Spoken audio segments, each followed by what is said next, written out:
Hello again, everybody. Welcome back to the podcast, Retro Yeah. Life for You, movies of the 80s and 90s. My name is Chris Adams, host of the show, and with us always is Travis Rollins. And this week we have a third co-host to the show. It's Miss Catherine Mary Stewart. Welcome back to the show. Hey, Welcome, my welcome. pleasure. I think this is number four. Is it? Number Wow. four. She likes us. She really likes She us. really likes us. Hey, Um, Mikey. Mikey. Hey, Mikey.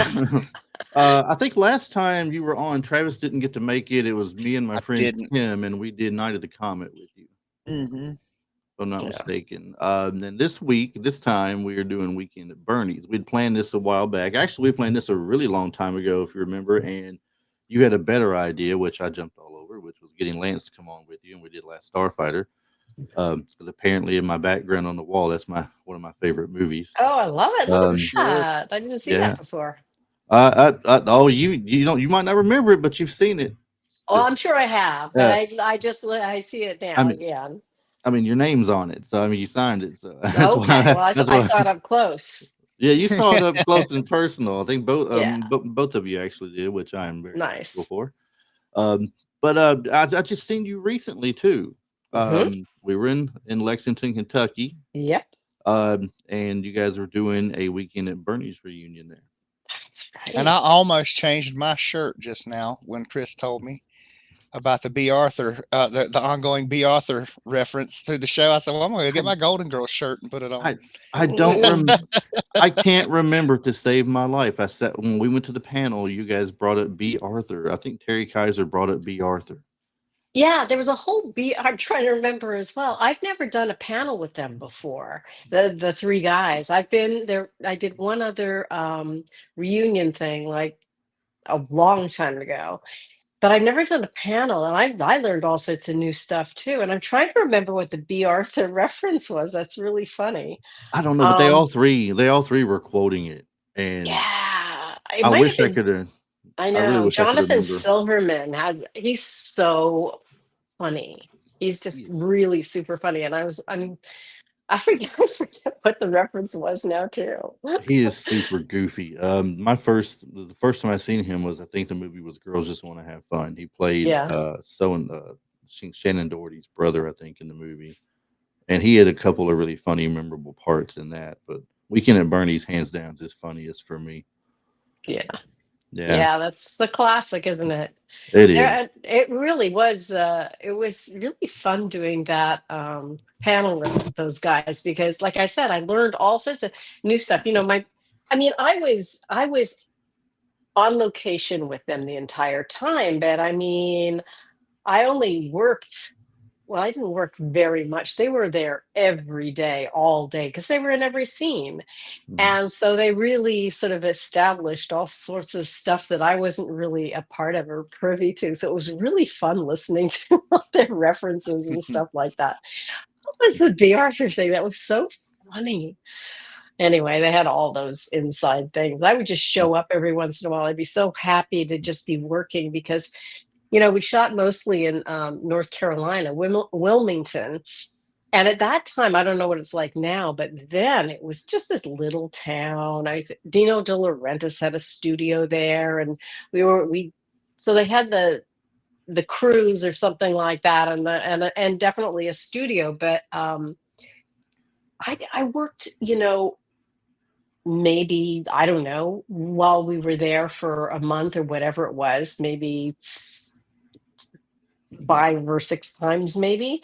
So every time I got to the set, I was so excited to be working and energetic and just like buzzing because I hadn't been doing everything. And these poor guys had been working like 24/7. It's just like, please shut up. Would you please calm down? We just need some peace. We just need to.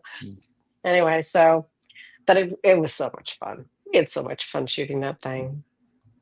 Well, for the Yeah. Well, people, I could tell you Wilmington's still pretty small town. It's about Yeah. 4 hour drive for me. I can be well driving across North Carolina actually is a pretty good while. If you go north to south, you can be across it in about 2 hours, but east to west, it's about five.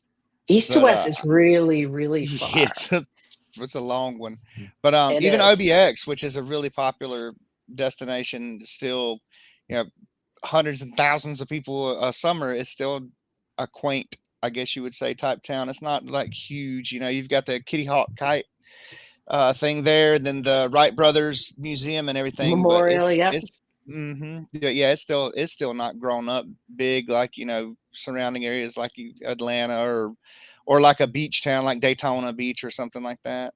Yeah, they don't have enough real estate. We had a house on the Outer Banks for the longest time. My husband grew up in Oh, Southern okay. Virginia, Hmm. and they used to go there in the summer.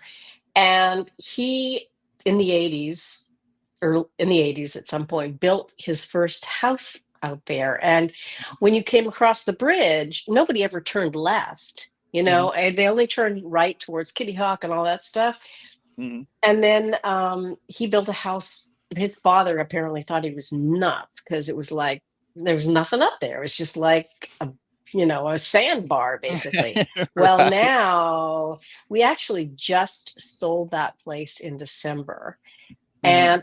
and and although it hasn't grown in terms of like a big city. I Right. mean, they have built it up so much, and there's only one way to get like onto the Outer Banks, Hmm. like the one bridge across the sound there. And Right. on busy weekends, apparently it takes hours and hours now because they've built it up Just so much in just to Corolla get and all those across it. That's places. what I said. There's thousands of people there, and there's a house every 5 feet. That one, Yeah. it's not the Gallus' house wasn't the one. It's when you first come on. If you're going north, if you're going southbound, when you first get on the island on the right, there's this absolutely gorgeous thing. It's like got an octagonal lookout on it and all. Do you know which one I'm Yeah. talking about? It's very Uh, unique. That's not. Yeah, yeah. that wasn't Gallus', was it? No, no, no. We Oh, were okay. we were north in Duck.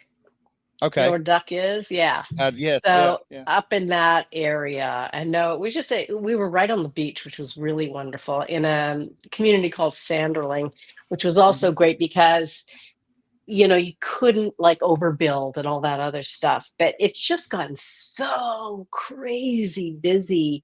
And there's Hmm. only, like I said, that one way to get in, and it's like a two-lane road at a certain point. And yeah, it's really Yeah. it's a very, very popular place. Last time we came down through, they were actually where the dunes come out, where you got the great big tall sandbars. They're Yeah, yeah, building them yeah. in behind there now.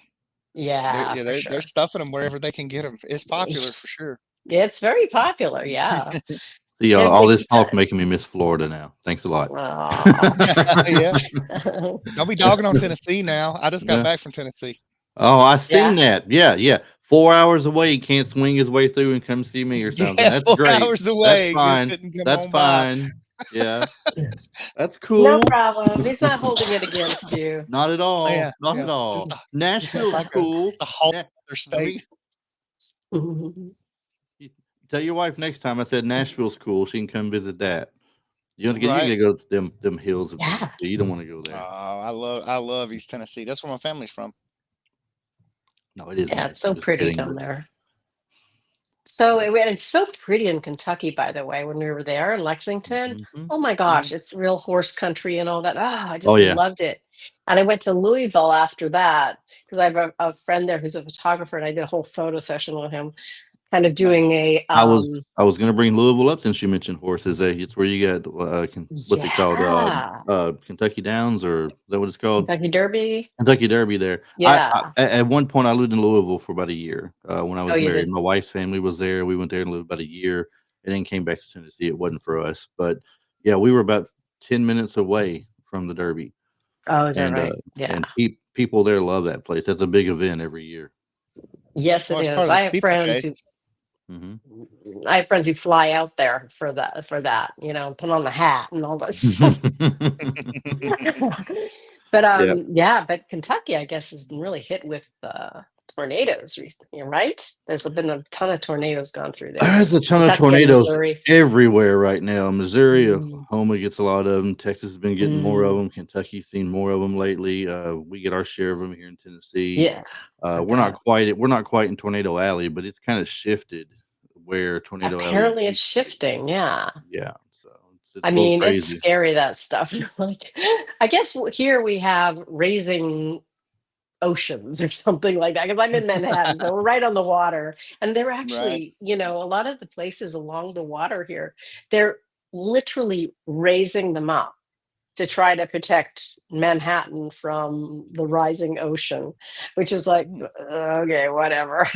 But at least we don't have tornadoes. Oh my gosh, that would No, scare the crap out of me. Yeah, they're they're something kind of else. bad.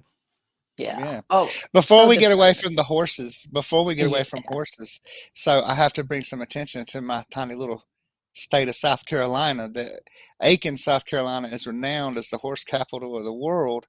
It's also known as Okay. the polo capital of the world, because of the old equestrian history and the wooded riding trails and stuff like that. But Mm. yeah, they call Aiken. That blew my mind. I was 10 years old when we moved there, and then we come back up to Greenville a few years later. But yeah, Aiken, South Carolina, is known as the horse capital of the world, which blows my mind. I would think it would be Kentucky And here Yeah, I you would was. think so, right? Or Tennessee even. Isn't And, Tennessee a or big horse Tennessee, even. country place? Yeah. Oh, and that's here I cool. was thinking you were the only attraction in South Carolina, Travis. I I thought know, it. man. I got I thought it. competition, dude. I thought it was all you, It was man. me and Whitewater Falls. The tall. We also have the tallest waterfall east of the Rockies, which is the Whitewater Falls. Oh, cool. Yeah. Oh So my gosh, that's that's beautiful. pretty cool. Well, That's very cool. well, but back to the movie, I guess, before we Yeah. get too far. Yeah, sorry. That's why we love you so much, though. We just get them come in Uh, and hang out like old friends. I uh, know. I love it. that's part of the fun of podcasting. I think a lot of people like to hear the subject of it, but they also like to hear people just everyday Just talk. talking, It's right? just everyday Get to talk. It's know who the real people are. I mean, that's the fun thing Absolutely. too. right, Yeah. right, and that's what we've done. We've actually done a lot more of that, bringing people on, is just talking more about what they've been up to and what they've done versus everything else. Yeah. But About a specific subject. Yeah. Cool. yeah. I guess before we go too much further, for those who may not have seen it or those who just want a refresher, the Weekend at Bernie's movie, basically two low-level office workers, Larry and Richard, discover a financial discrepancy at their company. They bring it to the attention of their boss, Bernie Lomax. Unbeknownst to them, Bernie is behind the fraud and plans to have them silenced. But before he can act, he is murdered himself by a mob hitman from, I guess, I don't know if that was his boss or his co-conspirator or what that was. I forget which.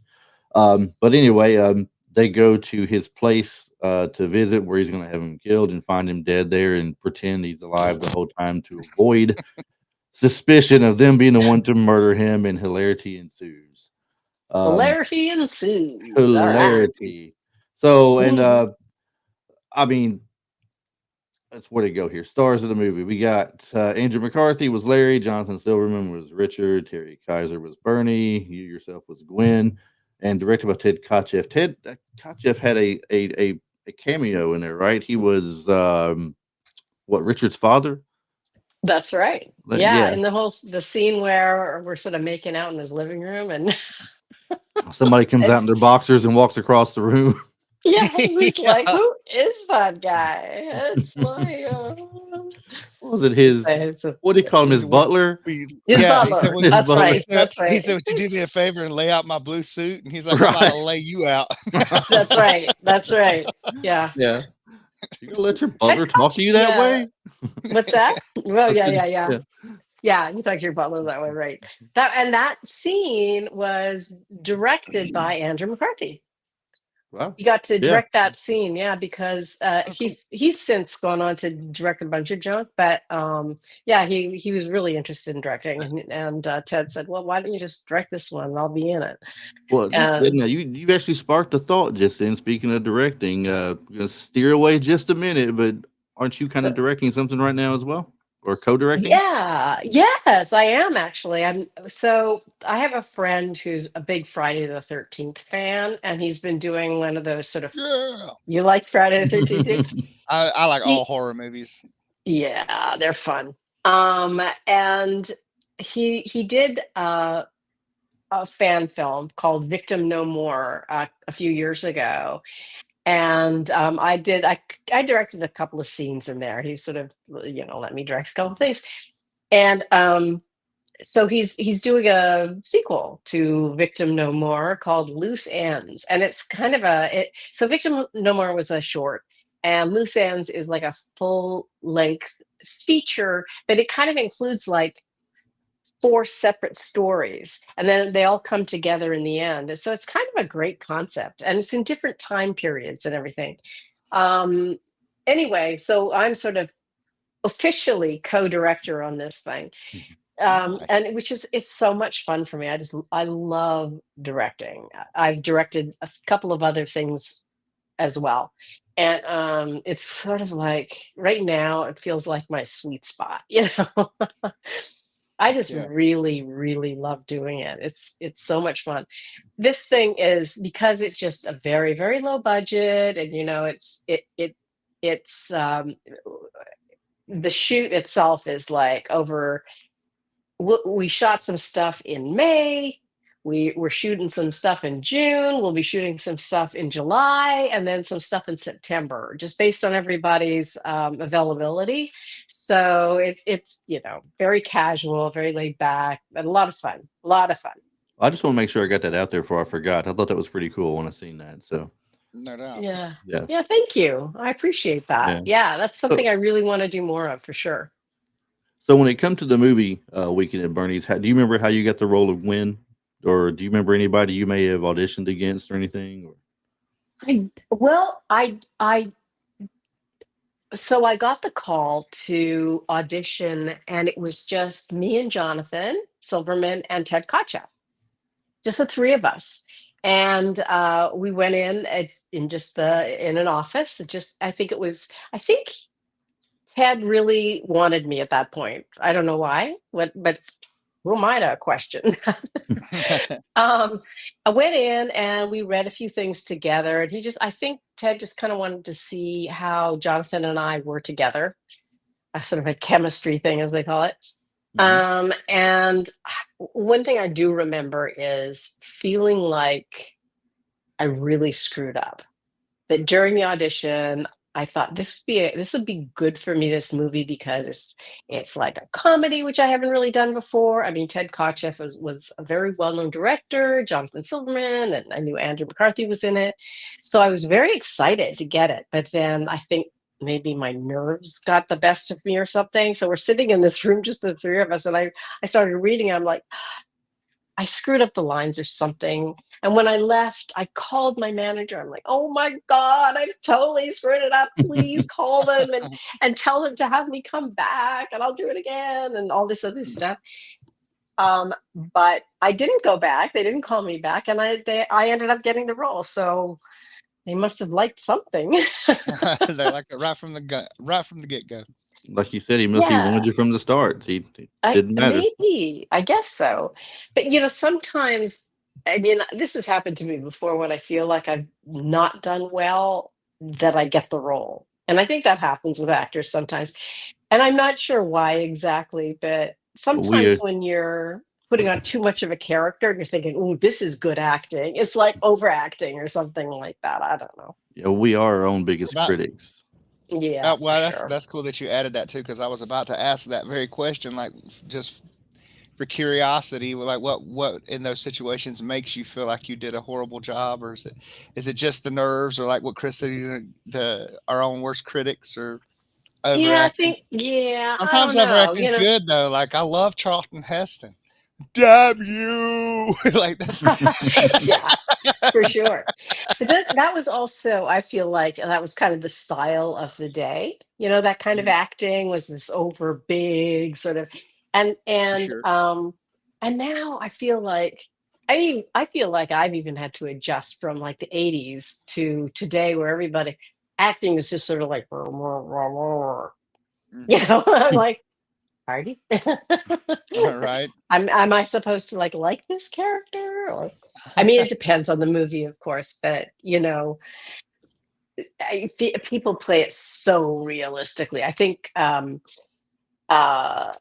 I I mean, it's see what just you're saying. yeah, I just caught on to what you're saying. You have your characters like a Jack Black or something. Like his roles are always right. so big and enormous, and then like the majority of people are just kind of like, yeah, they're really toned down by comparison to what it used to be.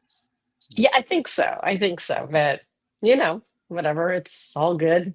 Everything Mhm. changes as you go along. Well, True, they do. true. They do. I read somewhere, speaking of changing, I guess the original thought of this movie was that the two Coreys would be it'd be a movie for them, Corey Feldman and Corey Haim.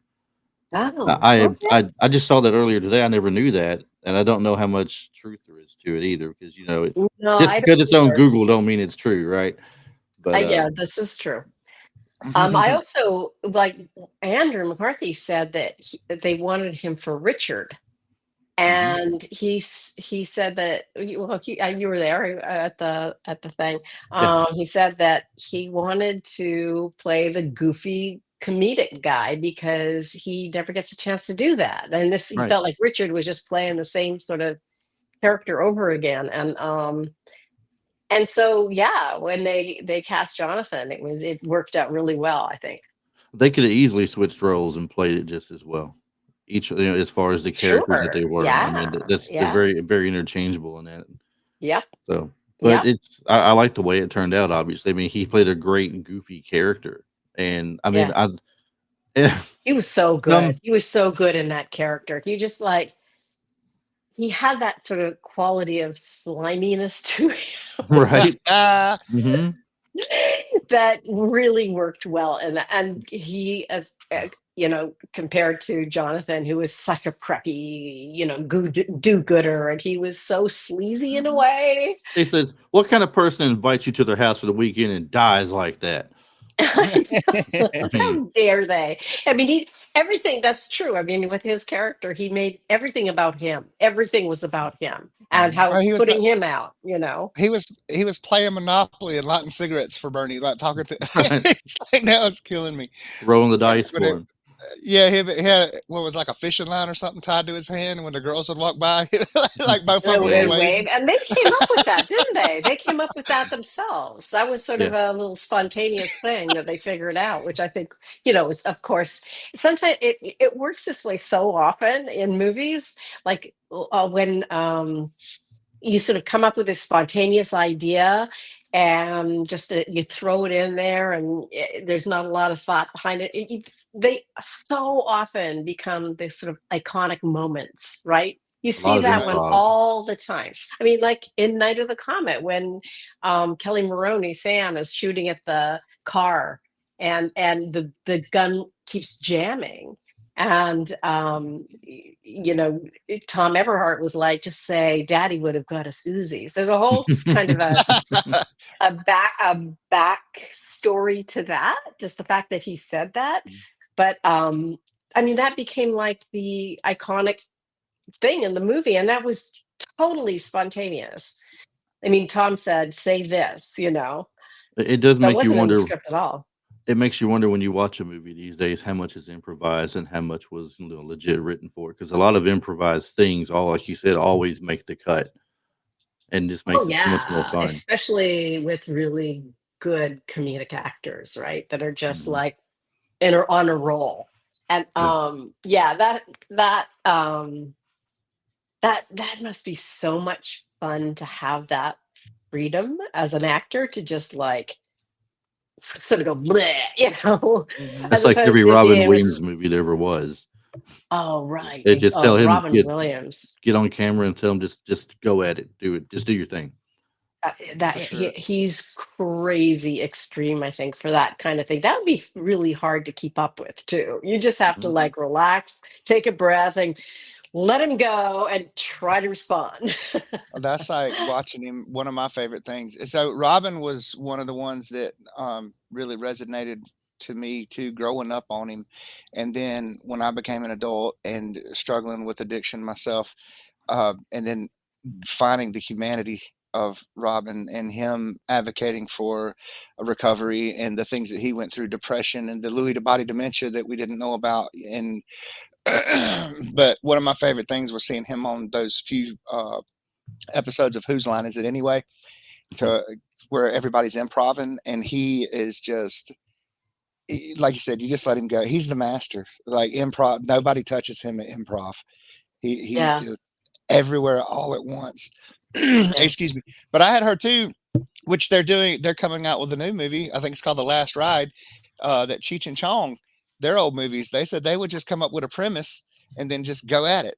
So they didn't have a script. They didn't really have much of a script either. They just kind of went crazy. I saw them on stage one time too, where they did the two dogs meeting each other, and oh, those two cats are crazy too. Yeah, they're crazy, crazy, See, crazy. And yeah, I guess really influenced by Oh yeah, marijuana, a little bit maybe. which is, I Dave's not mean, here, man. Yeah, yeah, Dave's yeah, not they here. just relax and go for it. Of course, they're And Tom incredibly Skerritt as talented on top of Strawberry. that. Yeah. I wonder how many takes did y'all have to do per scene with Terry?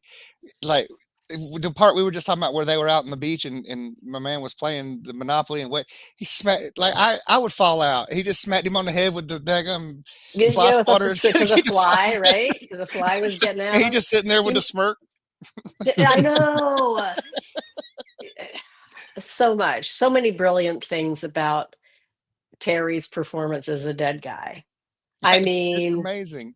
it is amazing. And I said this also at in Kentucky in Lexington that it's a real sign of an incredible actor when there's a dead guy and two other guys running around doing it, and all you can do is stare at the dead guy. You can't take your eyes off him because he's just got this look on his face, which he worked at. It wasn't like somebody said, "Okay, it's this Bernie guy, and this is his specific face." He was just a Hmm. dead guy.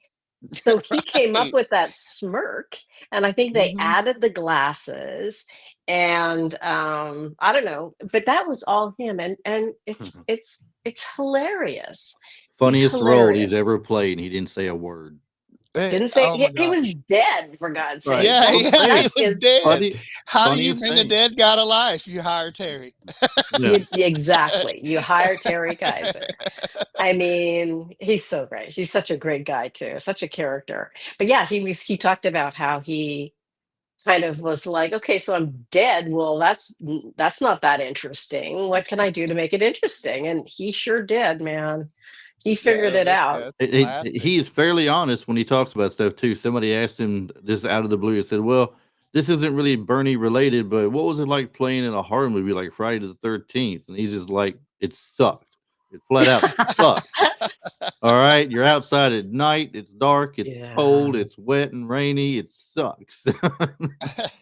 That's the truth, man. I mean, especially like in those days, also Friday the 13th, they probably didn't have that big of a budget. It was a bunch of Right. kids Mhm. running around. Horror movies back in the day made a lot of money because they had very low budgets. They were usually they weren't hiring huge stars to do the stuff. I mean Terry had worked a lot and I thought he was great in it, but Mhm. um, they could make a huge profit back then. Now, I mean, everything's a horror movie, so Mhm.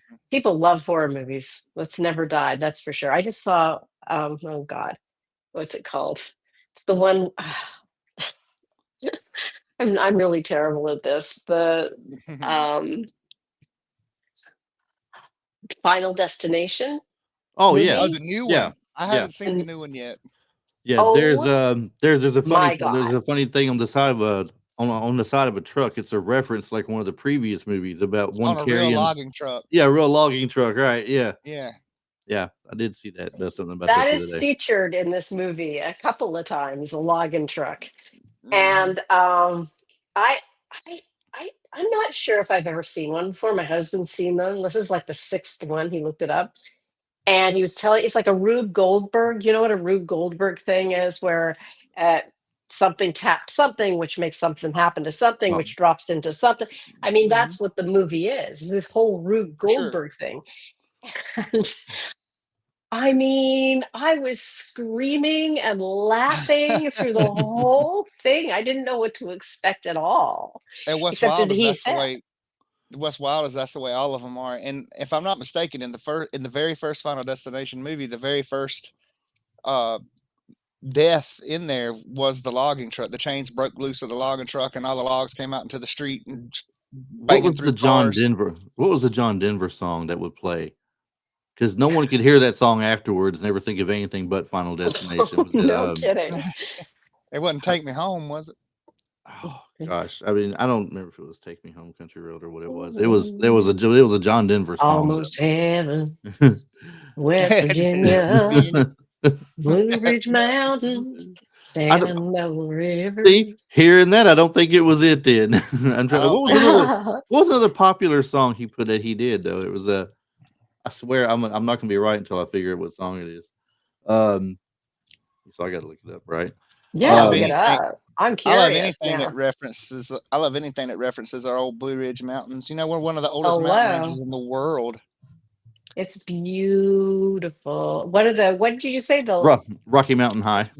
Rocky Mountain Rocky Mountain High. High. Yeah, that's what it is. I say this, the Appalachians are one of the oldest mountain ridges in the world, Yeah. which is impressive. That's pretty cool. Very impressive. Yeah. My stepson lives in Charlottesville, and Mhm. were visiting them and did the whole, well, not the whole drive. It's a very, very long. I mean, it starts way in the With the south Blue and Ridge goes Parkway. way up into the Blue Ridge Parkway. Yep. But in Hmm. the Virginia area. But it Hmm. goes on and on and on, right? Isn't it thousands of Oh miles or yeah, something? it's a couple hundred. It might be close to 1,000. You got the Yeah. Appalachian Trail. That's the hiking trail, and then the Blue Ridge Trail starts down here in Georgia and runs all the way up. Does it? I don't even know where it stops. I don't even know That's where it what I'm stops. saying. I feel like it stops in Connecticut or something ridiculous. There's Yeah, a that's lot of there's a a long lot of way. roads that you don't stop and realize how far they actually go. It blew my mind when I heard Highway 31. It goes through Tennessee, goes all the way up to Michigan. Mm. I didn't Yeah, realize that either. That's crazy. yeah, it's very cool. My nephew, I guess in the Blue Ridge Mountains somewhere, there's a motorcyclist. Love this. It's like, what is it The called? It's dragon, called the Dragon's Tail. Is the that what it's dragon's called? tail, the dragon. It's the curviest road in Yeah, America. yeah. It's something silly like 200 curves and 2 miles or something. It's Wow. ridiculous. So Yeah, it's he called the had tail of the dragon. That's it. The tail Tail of of the the dragon. Dragon. Okay, there you go. So he lives up in Canada. He lives up in Hmm. Toronto, and he took his motorcycle. He drove down to New York and stayed with us for a couple of nights. And then he was going, I don't know where. He was going to some concert in, I don't know, somewhere in the South. But his goal was to do Tail of the Tail of the Dragon. dragon. That's Tail of it. the It's in North Dragon. Carolina. It's in Okay, North there you Carolina. go. I can be there in about 2.5 hours away from me. Oh, Mhm. everybody around here goes and runs it on the weekends. It's another popular Oh spot. They yeah, have, that's so cool. yeah. So yeah, he took his motorcycle there and he wiped out. Oh Oh, no. Yeah, he broke his collarbone. And I don't know. His mom was like, I can't. When he came to visit us, she was like, I can't believe he's doing this. I'm really worried about it, but I can't say anything. And la la la. And her Hmm. worst fears came true. He wiped out on Tail of the Dragon and broke his collarbone. Like I said, destroyed his bike. Hmm. Um, he There's a was lot of really it happens frequently. he was pretty lucky ultimately, but never made it to his concert. Mm. Oh, that's so scary to me. I think he hit some loose gravel or something on the side. Hmm. Yeah, And everybody's the got a way little the daredevil. the way the turns come around and bank, and you're on the side of a mountain too, which makes it yep. scary. That's just as scary. Oh, It's like, yeah, yeah. I would it's be wild up scared here. to drive that, let alone in a car, let alone on a Hmm. motorcycle. So, Hmm. anyway, I didn't got too careful in my old age. I just take it real slow around the curves and enjoy the views. Just that's that's probably that's me. smart.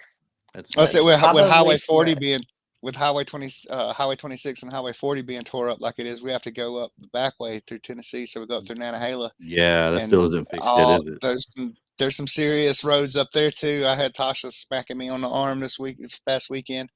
We were in a big Toyota Tacoma, or not Tacoma, Tundra, and I've grown up on those roads too. I know them, but we weren't going dangerously fast, but we were going faster than what she was comfortable with. So you'd hit the banks, and she'd be leaning over. She's like, "Stop, stop, slow down."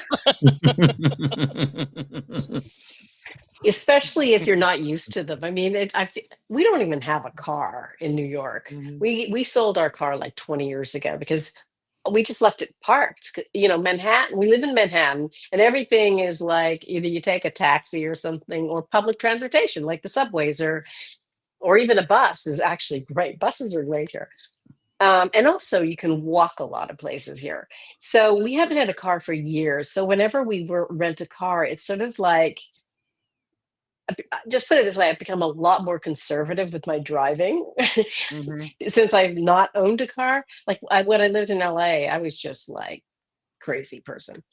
But when you're riding with people who drive all the time and they know the route really really well, I am white knuckling it all the Right. time now. I'm just like 100%.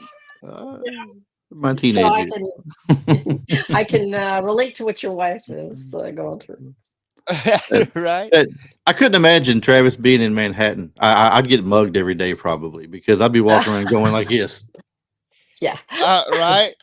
We'd be in How there like tall these Sonny and buildings are. You know, we'd Oh be in there yeah, it's like crazy. Sonny and Pepper from the Cowboy Way. We'd be Southern Sonny and Pepper from the Cowboy Way. there you go. That's Yeah. right. Or the Ryan, what was it? Not Ryan Kelly, but what was the movie with Dustin Hoffman and where he's like a real cowboy and they're walking. Dustin Hoffman plays his manager and what was it? Oh, that wasn't drugstore. Was it drugstore cat? No, that was.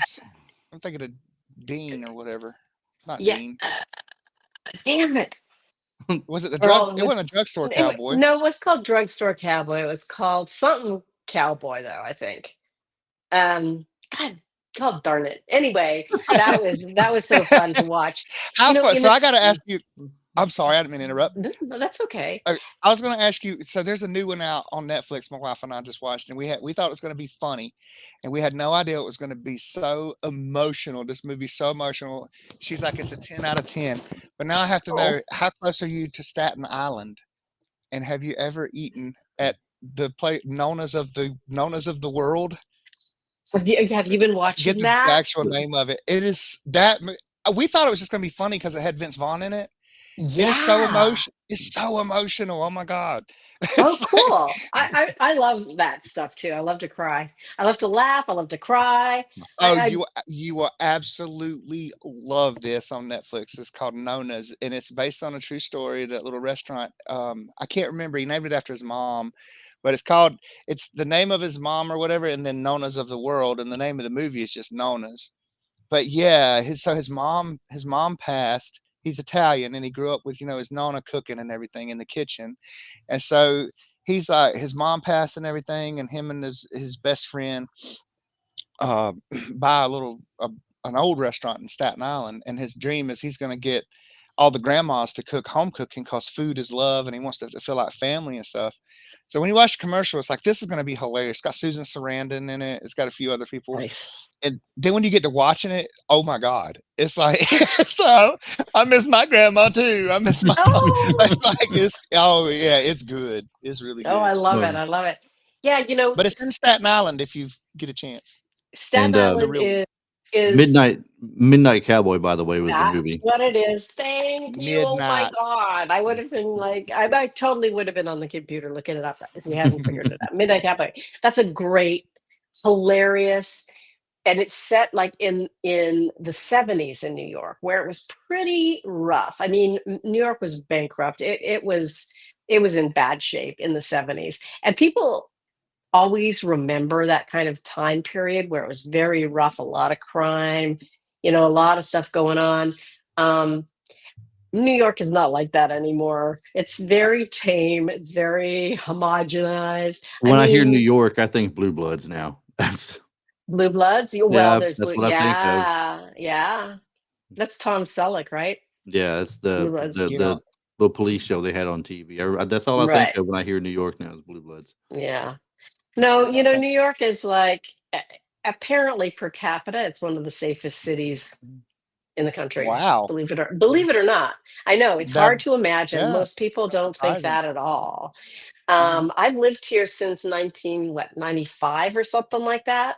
I've never been mugged, never been bothered. People have been really friendly. I raised my two kids here. Um, we've lived all over. We've lived in Brooklyn. We've lived in all three different places in Manhattan. Um, so it does have that reputation, but it really is, they've really crack down on crime and there's cops everywhere and all that other stuff. I mean, you really don't. I'd feel safe. Put it that way. Yeah. So I the wouldn't Warriors. drive. I don't like driving here. It's not fun driving here. But Imagine not. yeah, Yeah, it's not hardly fun driving anywhere anymore. It's yeah. crazy. We talk about these mountains, I live in the middle of these mountains and stuff, but then as soon as you get outside of them, even in a small town like Greenville or Columbia or just right here in South Carolina, and God forbid you go try to drive through Atlanta or Charlotte, it's like Uh, And ew. And if you haven't done it today, try driving through Nashville today. It's changed in the last 10 years alone. They've I'm built it up. sure. They've been building it up downtown to where it's more livable, accessible for people. Trying to talk people into moving into the downtown area. Whereas I get, before, it was more like state office buildings and your arena mm, or the football stadium or right. little different things like that, but not a lot of areas you could live. There's a couple of high rises for apartments, and that was pretty much it. And now they've incorporated other areas outside of downtown and kind of brought everything closer together with more buildings and more apartments. And in the area where they built more apartments, they put more stores where everything's accessible to walk to or bike to. It's really crazy how fast it's grown. But the downside to it is now is if you have to drive through that area, it's a lot harder to drive through there. And the I last imagine time New I went. York is probably 10 times worse. It's 10 times bigger, obviously. Yeah, So, yeah. The traffic here is nuts for sure. They put this toll thing um, in New York where if you drive in south of 60th Street, which is fairly uptown, um, if you drive south of there, you have to pay like a $9 toll. ooh, And it's not like they have toll booths or anything. I don't know how they figured it out, but it's a big deal. And a lot of people have been upset by it, but it has helped the traffic because the traffic Mhm. was crazy. And they're trying to encourage people to use, public transportation and stuff like that. But it kind of had you a know, big stir up. But I, apparently it's making some money to improve public transportation and all that other stuff. So we'll see what So happens with that. I can't help but wonder then, being in that area, an area that big and everything, have you ever been approached by anybody who's got like a weekend at burning moment when they see you or something, or do they recognize you from the movie still? Or It's funny because most people here just kind of go about their day. They're very like focused, and that kind of thing happens in other places. But I remember one time I was on the Upper West Side, which doesn't really mean anything, but I was waiting to cross the street, and somebody rolled down their window and said, "Aren't you somebody?" I was like, Aren't you somebody? aren't we all somebody? I Everybody's somebody. exactly. I'm like, Everybody's somebody. mean, yes, I guess would be the Yes. answer to that question. I don't that's know. Uh, that's hilarious. That kind of thing has happened. Or like, did we go to high school together or something like mhm. that? So, you know, So that part of yeah. of New York hasn't changed, where it's kind of like everybody's kind of got like their blinders on, to where they have a destination and Yeah. they're kind of straight Yeah, ahead. I think so, especially like the natives or something. And there's a lot of tourists, obviously, Mhm. but they're just more like you said. They're like, wow, like Yeah. that, or they're trying to, figure out where they are or where they're Mhm. going and stuff like that. Um, so I know yeah, it doesn't Chicago. happen that much. I know Chicago. Let's see, Chicago, Baltimore, Atlanta. Were kind of that same. Houston too. We're kind of that same thing. Like you could obviously tell who's never been there or who's not from there, because they're just like looking around, stop, and then you've got other people just like, get out of my way. They're trying to get Yeah. somewhere. That's like when I was Chicago blew my mind too, because Chicago, like that was 2 weeks before lockdown. I had to run up there and grab my brother during the pandemic or whatever, and I was like, look, if they shut the place down, he can't get back home. Like I got to go get him. So I drove up to Chicago and got Oh him, my and god. it was mind blowing up there. It's like, dead of winter. It was January, and Yeah. the COVID had everything kind of shut down, but it was still insane amount of people and traffic just everywhere hmm Yeah. And it's in such a cold small area too. there. You think it's going to Yeah. be so much bigger than what it is, And then because like Greenville County would encompass a lot of these bigger cities, but at the same time, the the enormity of it is in such an area that yes, it's large, but at the same time, the expanse, I guess, outwardly, or the amount of acreage, I guess you would say, that it takes up, isn't what I was expecting. Yeah, It's not as big as interesting. you think it's going to be. Yeah, it's really concentrated, right? Right, right. Yeah, that's the same with New York. I mean, you can literally, I used to, so our kids went to school in Brooklyn, just sort of over the Brooklyn Bridge in a place called Brooklyn Heights, which is really, it's as close really as you can get to Manhattan. It's right on the other side of the bridge because Brooklyn is quite big. Um, and I used to like, I would walk home from there. We lived on, again, doesn't mean very much to you, but so it would probably be like a 5 mile walk from Hmm. Brooklyn to where we lived. But I would get my rollerblades on or something like that. And there's paths up the rivers, the sides of Manhattan. And you could just Hmm. do that. And that was like my kind of way of exercising and stuff. Heck So I yeah. mean, the point is, I don't know how big is Manhattan. I think it's like 6 miles long or something like that, and maybe Hmm. 2 or 3 miles across. So it's not that big, you know. You can really, and especially like where most of the things are, it is like up to Central Park. Halfway up Central Park is really, and then south of there is really the densest area, and where most people live and all that other stuff. The most stuff is going on. So it's, since COVID again, y- I started walking everywhere because you don't really want to get on a train and Hmm. be is in tight places with people. I started Right. walking everywhere, and I still do now. I just walk if I can, if it's not more than like a few miles. That's something we miss. I feel like with small town America too. Is like, so you can walk and be, I'm sure within an hour, you can be to pretty much anything you want. Right. We had to walk 3 hours to get to a gas station. In a lot of places, we're so spread out. We don't. I feel like we miss some of that. We don't have the Yeah. opportunity to go to rollerblade or skateboard or ride bikes. But at the It's same like I don't Yeah. time, want to ride a bike 15 miles to Walmart. No, and it's not, and they're not built for that either. Like when I go to, well, LA specifically, or any town really. I did a thing in Atlanta, and I thought, oh, there's a park a couple of miles away. I think I'll walk there. What?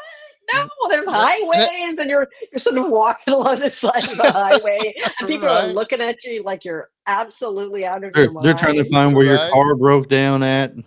Yeah, yeah, Does she exactly. need help? Where's Everybody her drives car? Did everywhere. you have a flat Hmm. tire? Did your car just stop? Do you need a jump or something? What's wrong? We can Exactly. help. I Yeah, know. Just going Yeah, to the park. Would you leave me alone? I'm just going to the park.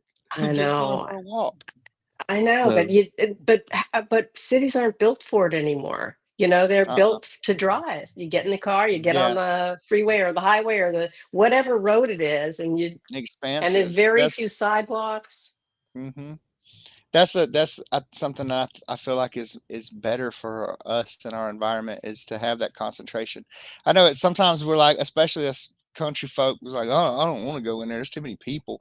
But at the same Mhm. time, having all of that just right there, it's like, there's no malls anymore. You don't have a mall now. You got strip malls every 10 feet, just and outside malls. Yeah. Mhm. yeah, it's like, it seems to me like it's more efficient and more. I don't know. It's just better for the environment. It's better for us. It's everything to have that kind of a structure to where everything's right there together. I know, it's too bad, isn't it? I mean, everything I really kind of miss, like, even going to a store, like a Hmm. bricks and mortar kind of a store anymore. It's like they Hmm. don't really exist. Everything's Amazon, Yeah, everyone which wants to is, order from Amazon. Comfort of home and everything. I Hmm. know, but it's like we're stuck in our house, or else we get in a Yeah. car and drive for miles and miles. I mean, New York's a little bit different that way too, because New York is so built to have like stores. So there are, like flagship stores and things like that, and not so many Hmm. mom and pop things, Right. but you can walk around. But even those, you can. tell that they are just there sort of symbolically. They're not really that crowded. I mean, you'll see a lot of tourists and people like that walking up and down Broadway and going into the shops and stuff like that. But I think they make their money online these days. And it Hmm. is, it's a shame, it's, ugh, nobody goes anywhere. Nobody goes to movies even, you Right. know? That's I not. just actually went myself to the movies. We're talking about to me. I just for like 3 weeks in a row went to the movies. They had released it's funny enough, it's a TV series, not even a movie. They put together a couple of episodes and then 3 episodes in the last 2 episodes over a 3 week period for the TV show called The Chosen. And I went and Yeah. watched it at the theater. They were, Oh, neat. I thought that would be That's, pretty cool seeing on the big screen, and it was cool. But yeah, yeah. it's you're right though. Not the theaters wasn't packed or anything. There was No. just a few people in there. Just on a weekend, it's on a Saturday, Yeah. and I would have thought there'd been more people there. Maybe it was my choice of movie or something. But at the same time, also Minecraft had come out, so there was a lot of parents and kids at the Oh, Minecraft right. movie. Yeah, yeah. But Well, I even mean, Final still, Destination, my husband and I went. We have a theater really close, which is great. So we walked to the theater, and it was yesterday. I think it was. Excuse me.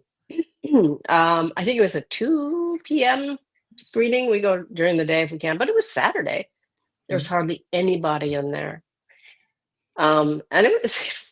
I mean, they also, I guess, had 3D screenings of that, which would be, I can see why they would do that because of all the, you know, like right. we were talking about the logs and things coming right at you.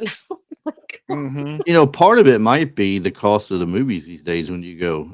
If you go just with two people Mm, to watch a movie, by the time you buy your tickets and you get some mm. popcorn and drinks and everything, it's a lot more up there than what it used to be. Of course, the Oh, cost of for making sure. movies also is larger than what it used to be You can too. you can So I throw guess you can throw 80 you can throw 70 $80 now on a date night at just the movie yeah, theaters like that, and when there's nothing to it. yeah, No, it's it's pretty easy. crazy. I know it did. I think it ran me about 60 or 65 taking my daughter to watch Beetlejuice when it came out.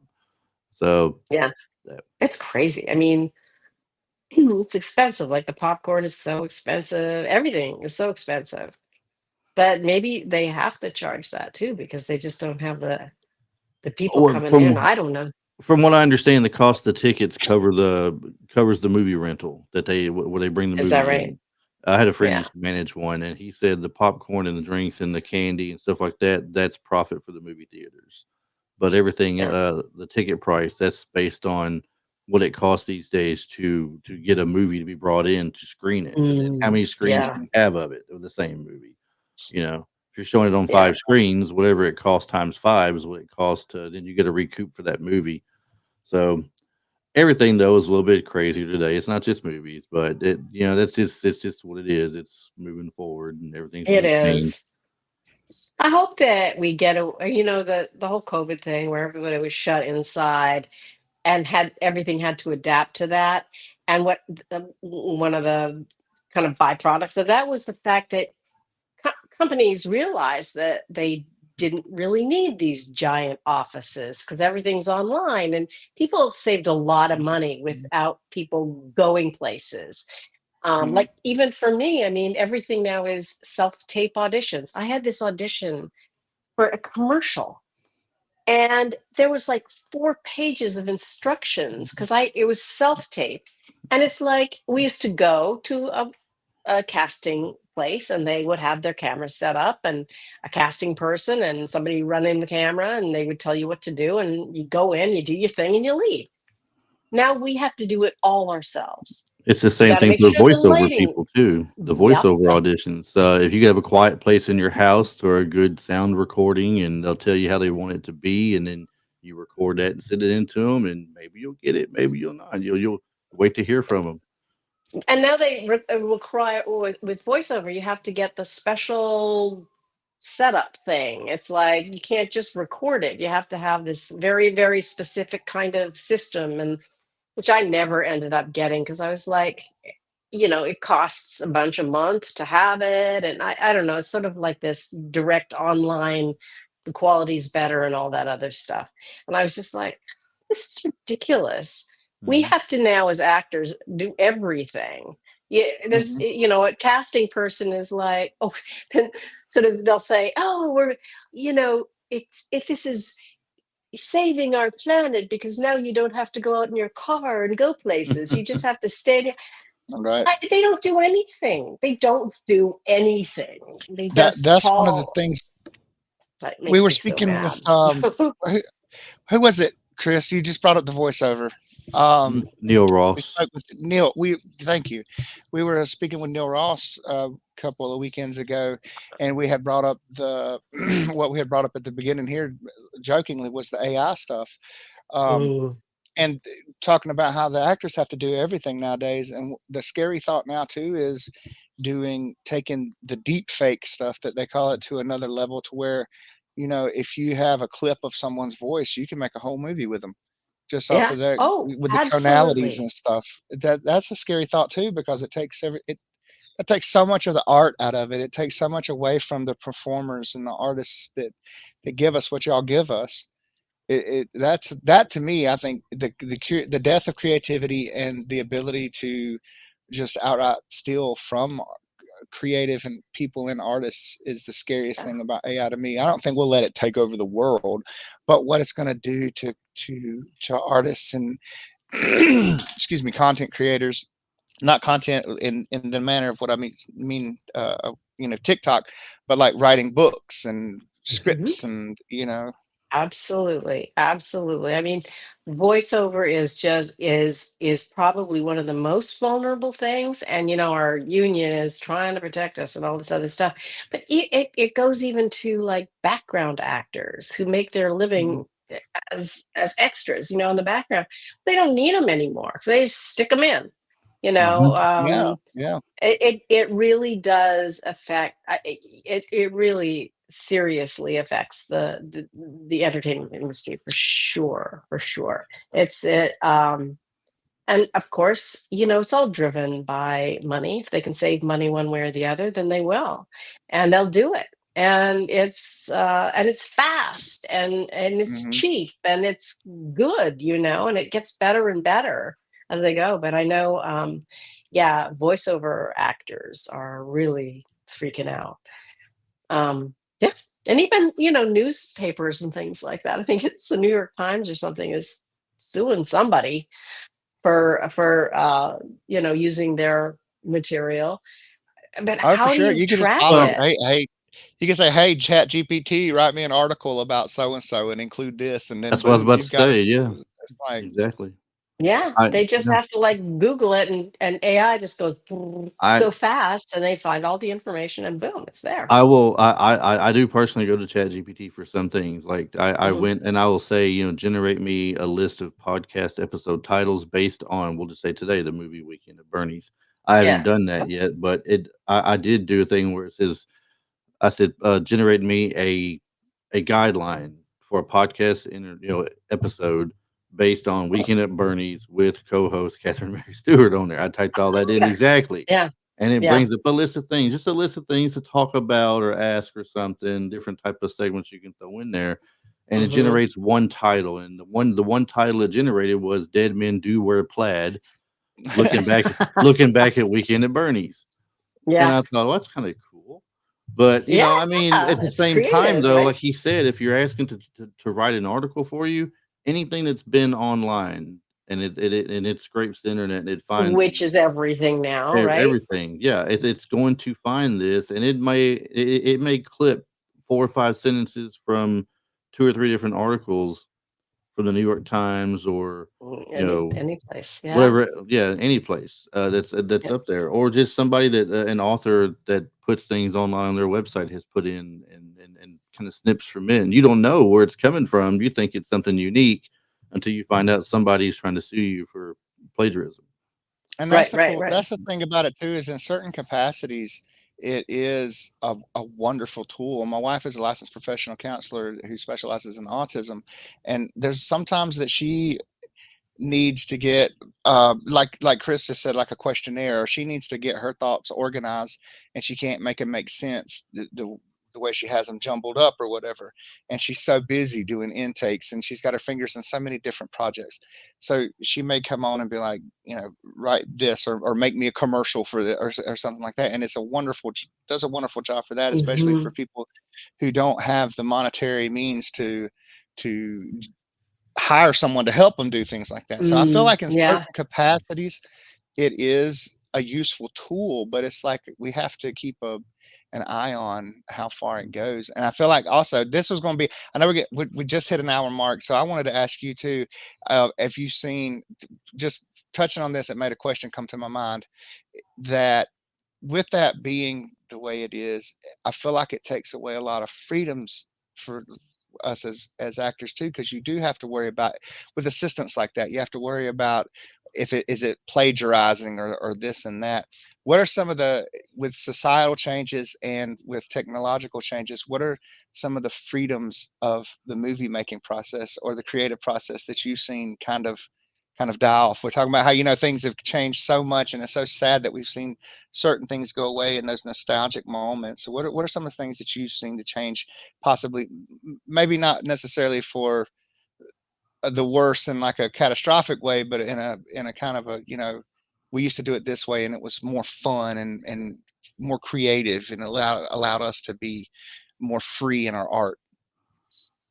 Yeah, I mean, well, sort of in general, I think the movie industry is different in that it's not really run by creative people, it's run by money people. Hmm. So they tend to, if some sort of movie has made a ton of money, they'll try to do that again, you know, which which is, it's too bad because, like, look, back even the 80s and 90s, you had these little movies that really touched people in ways that I don't see that kind of movie these days. Everything's a big Hmm. blockbuster. I mean, you can find smaller movies, but it's really hard to especially like, because it costs so much to distribute and all that other stuff. So it's really run by money. Of course, most things are. For me specifically, I touched on it a little bit, but this whole self tape thing, I used to love going to auditions because you get in a room with creative people, the people who are in charge of what is going on and what it's going to look like. And you meet other actors and you meet the director and the producer or whatever, and you have a conversation, and it's very stimulating and it's really fun. And then you read, for them, and they give you direction. They tell you what it is that they're looking for, and you can really change maybe what you sort of went in there with, in terms of your performance. Now there's none of that. There's none of it. You put yourself on tape. I even, I go to a place where they read with me, and it costs me, $80 an hour to do it, to Wow. audition. And then this guy will edit it and send it off to everybody, but there's no feedback at all. They won't even To- say if they got the audition or not. And the feedback And is very crucial to you, I'm sure, because that way I shouldn't do this again. I need to try it like this next time. Or or whatever, it's also very specific to the project itself. I mean, if you do it that way with one thing and you do it that way with another thing, you'd have totally different sort of responses. But they don't. There's nothing. It's you it just sounds throw. It's like you just throw it against the wall and you hope that it sticks. And you that think that sounds is, yeah, Yeah, that sounds to me like it's cutting out a lot of the interpersonal relationships that you build along the way too. And one of my favorite things that I've seen come to life in front of my eyes that my wife says, and I don't know it may be something she got from Tony Robbins. I don't know, but your network, your network is your net worth. So it feels like that kind of kills networking too. So you're not able to build absolutely, interpersonal relationships. You're not able to build networks, and it it kind of makes us all islands unto ourselves if they don't yeah, see it in the digital age, if they don't immediately like the personality that they see, or my beard grows crooked because of Bell's palsy in the past, so they don't like that. So, or something like that. It feels like it takes a lot away. takes a lot away from I us feel as like it sure took a lot away society. from me. That's for sure. Mm. I used to love being in the room with people. And but kids that are coming up, actors, that's all they know and they like that.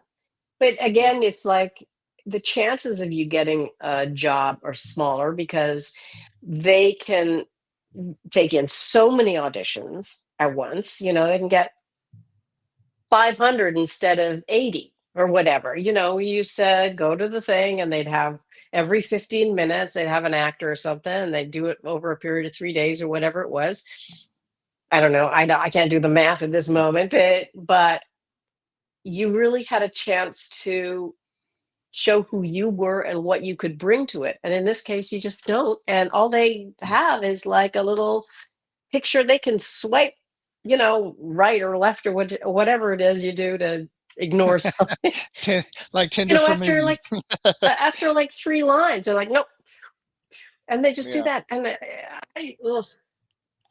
When I direct, I want to meet the actors. I want to see who it is I'm working with, so I know what they're like to work with, also, and Mhm. yeah, really be able to have some communication with them.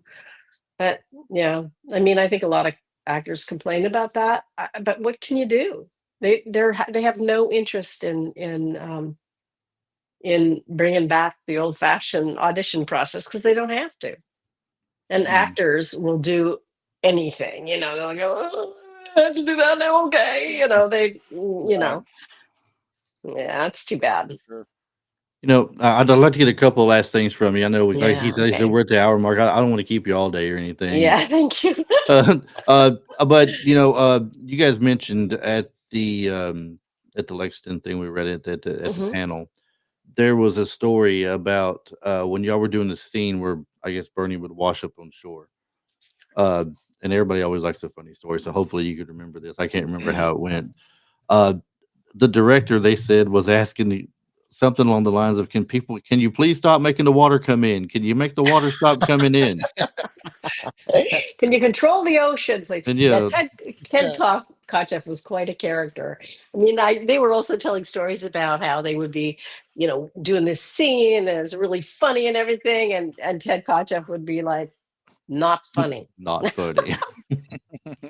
Not funny. I don't remember that specifically. I Yeah, don't they think he referenced that quite a few times, Travis, during yeah, the thing. That it would be 10 not minutes, 10 minutes later, and suddenly Jonathan Silverman would go, not funny. Not funny. Yeah. Uh, he was hilarious. He's like a bear. Yeah, well, he passed away recently, actually. But he was just like this sort of grumpy bear like guy, and which was sort of interesting that he was directing a comedy, so he did a pretty good job. But he would get really impatient with things. They did tell the story about the walkie-talkie that he mhm. had. We were shooting, I think, at the house or somewhere, and this was my recollection. I mean, they had a slightly different recollection, and maybe he threw two walkie-talkies. I don't know. Could have been like a thing that he was doing. But walkie-talkies are expensive, and obviously they're really necessary to communicate with everybody. And this is my recollection is what Andrew McCarthy, he didn't eat the food on the set. He would order from McDonald's, and I guess Ted was trying to get a shot in, and Andrew was on a walkie-talkie ordering his McDonald's order, and Ted got so mad, and he grabbed the walkie-talkie, and he just out of Andrew's hands and just hurled it into like this swampy area, and these ads and little pas were just like searching desperately for this thing. For I think they eventually found it, but yeah, he had that kind of a temper. Yeah. Mm, But I mean, overall, it was for me, it was a really fun experience. Like when I was on the set when the guys discover Bernie's body, and he's in his office, and they go in there and say hi to him and everything, and they finally realize he's dead. So they had this whole scene where it was really Terry Kaiser, and he was like pretending to be dead, so he had to hold his breath and everything. I think this was the first time we saw him dead, and the guys do this little scene around him, and then they finish the scene, and Ted Kotcheff is like rolling. He didn't say anything. He just goes like this, which means just keep rolling. And they waited and they waited and they waited until finally Terry was like, ooh, because he had to take a breath. And everybody thought that was hilarious. So he had Terry, that was not only was he brilliant in terms of his expression and just how he portrayed a dead Bernie, but he went through a lot of stuff, that guy. One of the I'm funniest yeah. one of the funniest things he did, I just watched it again last night and finished it this morning, so it's fresh in my mind. Yeah. When the hitman's coming to get him again, he come in and he started shooting him full of holes, and like now he knows He's- he's probably dead, and he's at the foot of the steps. He's coming back down the steps, and his Bernie's leg is propped up, and he pushes it real hard, and it comes back down and hits him in the groin, I and know.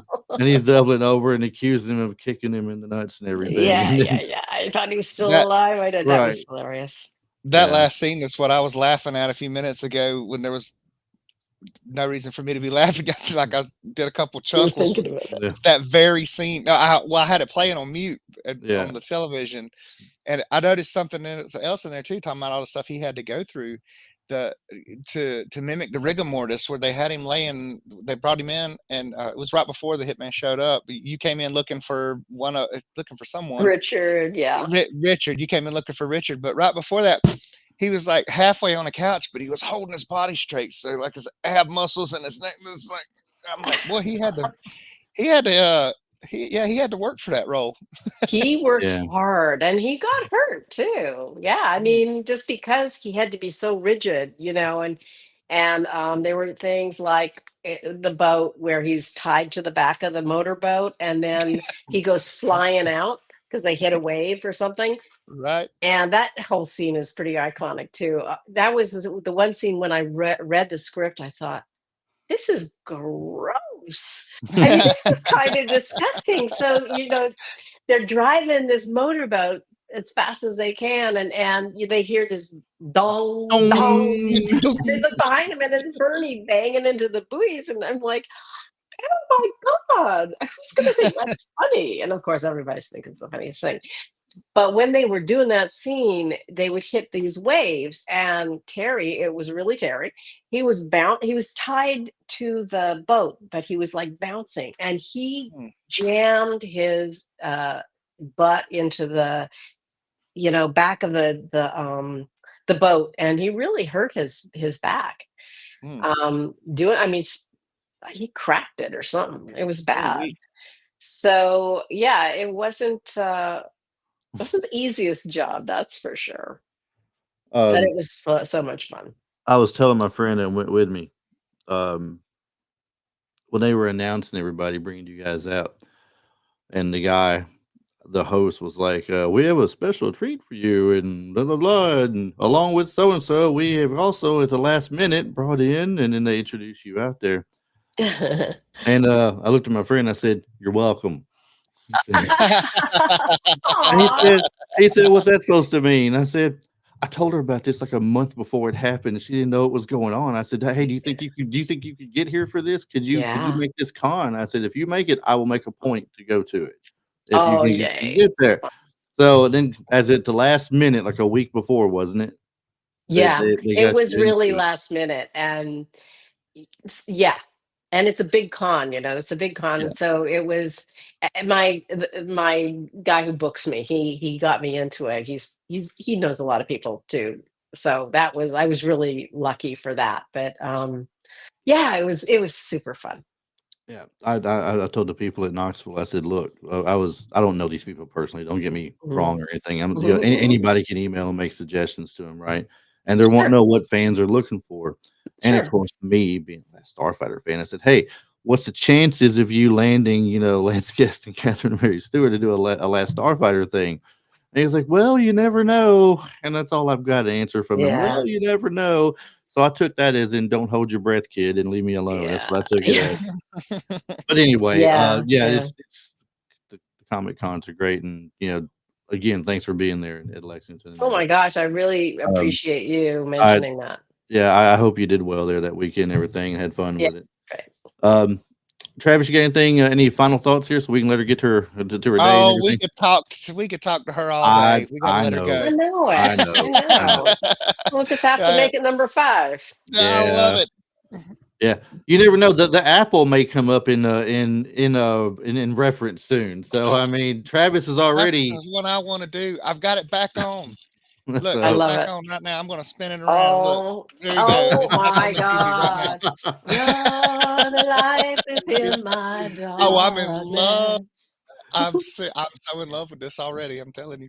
Yeah. Oh, I love it. No, dude, Yeah, I that's love doing that scene. That what was so much fun about the Apple was I love singing and just Mhm. being able to pretend I was a singer on stage. I was like, oh, I'm in heaven. And George Gilmore was pretty cute too. Heck yeah. so, so you had your perks. You're saying Ah, yeah, that. absolutely.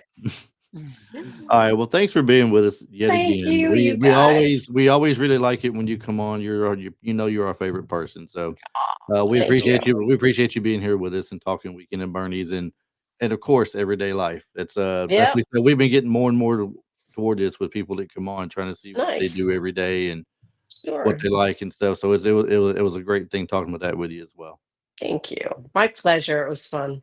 All right. Well, I'll get back in touch with you about the apple. We're gonna have to do the Okay. apple now. Got It, to. We'll do it. We have we're to gonna do it we're gonna now. have to eventually Yep. what to get there for I'm sure. going to be all over him. I'm going to have the Well, songs memorized so we can sing them.